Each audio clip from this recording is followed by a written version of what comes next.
ഈ കുട്ടികൾ അധികം വീട്ടിൽ നിന്ന് പുറത്തു പോകാത്ത പെൺകുട്ടികളാണ്. ഈ അച്ഛനും അമ്മയും നിർമ്മാണ തൊഴിലാളികളാണ്. അപ്പം ഇതൊരു ഒറ്റമുറി വീടാണ്, ഒരൊറ്റ മുറി മാത്രമേ ഇതിലുള്ളൂ. 13 വയസ്സുള്ള കുട്ടിയുടെ മരണം. ആ കുട്ടി മരിച്ച ശേഷം തൂങ്ങി മരിച്ച നിലയിൽ കാണുന്നു. അതെ. രണ്ടാമത്തെ കുട്ടി ആ സമയം പുറത്തു നിന്ന് തിരിച്ചു വരികയായിരുന്നു.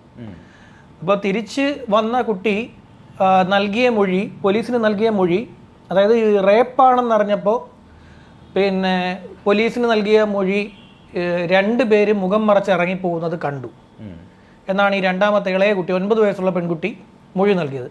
ആ കുട്ടിയെ മാർച്ച് 4-ാം തീയതി തൂങ്ങി മരിച്ച നിലയിൽ കണ്ടെത്തിയ ശേഷം ആദ്യ കുട്ടിയുടെ പരിശോധനാ ഫലം വന്നപ്പോൾ റേപ്പുണ്ട്. രണ്ടാമത്തെ കുട്ടിയെയും വിശദമായിട്ടുള്ള പരിശോധന മെഡിക്കൽ കോളേജിലാണ് നടത്തിയത്. മെഡിക്കൽ കോളേജിൽ നടത്തിയപ്പോൾ ഈ രണ്ടാമത്തെ കുട്ടിയും ഇതേ മൂത്ത കുട്ടിയുടെ സമാനമായ രീതിയിൽ ലൈംഗിക പീഡനത്തിന് ഇരയായിട്ടുണ്ട്.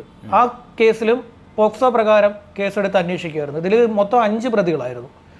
5 പ്രതികളിൽ 4 പേര് പ്രായപൂർത്തിയായ ഈ പറഞ്ഞ വിമധു, ഷിബു, പ്രദീപ്, കുട്ടിമധു, ഈ 4 പേര്. അങ്ങനെ പിന്നെ ഒരു പ്രായപൂർത്തിയാകാത്തൊരു പയ്യൻ കൂടി ഈ കേസിൽ പ്രതിയാക്കപ്പെട്ടു. എല്ലാവരെയും ഈ പറയുന്ന പാലക്കാട് സെഷൻസ് പോക്സോ വെറുതെ വിട്ടതാണ്.